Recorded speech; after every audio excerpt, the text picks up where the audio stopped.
A major search operation is underway after a helicopter carrying Iran's president and its foreign minister crashed in the northwest of the country in thick fog. President Ebrahim Raisi had been returning from a visit to the border with neighbouring Azerbaijan. Mass prayers are being said in Iran as the search continues. Our correspondent Caroline Hawley is here with what we know so far. Thanks, Jane. Well, these are the two men missing after the crash. President Raisi on the left, the country's Foreign Minister Hossein Amirabdollahian on the right. They'd both been on a day trip today to Iran's border region with Azerbaijan, inaugurating a new dam project right here. We've got an image of him at the site of the dam and the helicopter he was travelling in. Now, a convoy of 3 helicopters is believed to have then travelled across Iranian territory. 2 returned back safely, but the one carrying the president and foreign minister crashed in mountainous territory in heavy fog in the Jolfa region on the border. All contact with it was then lost. You can see how bad conditions were in the area as the rescue operation was underway. A fleet of ambulances on standby. The army is reported to have ordered all resources needed to be thrown at the search. Members of Iran's Red Crescent scoured the rugged landscape on foot for any sign of the missing helicopter. But poor visibility made it difficult for the rescue teams to reach the scene of the crash, even to locate it. There are currently 3 drone teams in the area, but due to the thick fog and low visibility, the drones were not able to successfully operate. There are also 3 teams with rescue dogs in the area. We are searching and we hope we'll be able to reach positive results very soon. The first indication that something had gone wrong came on state-run television. There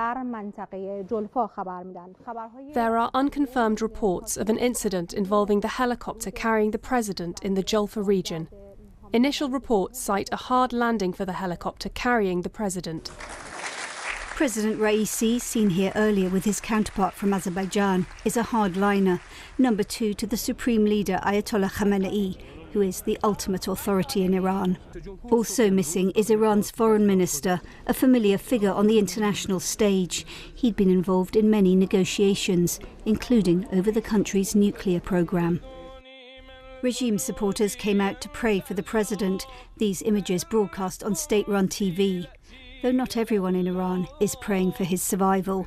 The regime is not popular with many Iranians who'd like to see an end to the Islamic Republic. But from its most senior leader, a message of calm, of continuity. Hope that God will return the president and fellow travelers to the people. The Iranian nation must not be worried, and rest assured there will be no disruption to running of the country. Late at night, there's still no news of the fate of the president and his foreign minister. Several Arab countries have offered assistance. Turkey has sent a mountain rescue team, and the EU will help with a satellite mapping service at the request of Tehran. The world is watching closely what happens next in Iran.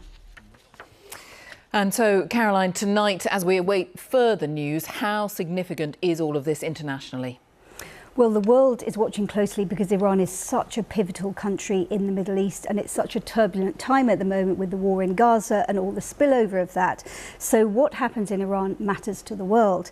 Now, under the constitution, if the president were not to survive, there is a process. The first vice president would step in. There would be elections within, I think it's 50 days, and maybe a bit longer. Now, he's a conservative, so you wouldn't expect any dramatic change of policy. But President Raisi has been a key and controversial figure in Iran for many decades. He was tipped to be successor to the supreme leader, who is the ultimate authority in Iran. That supreme leader is now 85 years old. So it's a time of great challenge for Iran, both inside the country and abroad. Challenges, for example, the protests that you may remember over dress codes in Iran. So it is really an extraordinary moment for the country, and many people in the region will be watching closely to see how things unfold at a time of such great turmoil. Caroline, all right, thank you for now. Caroline Hawley.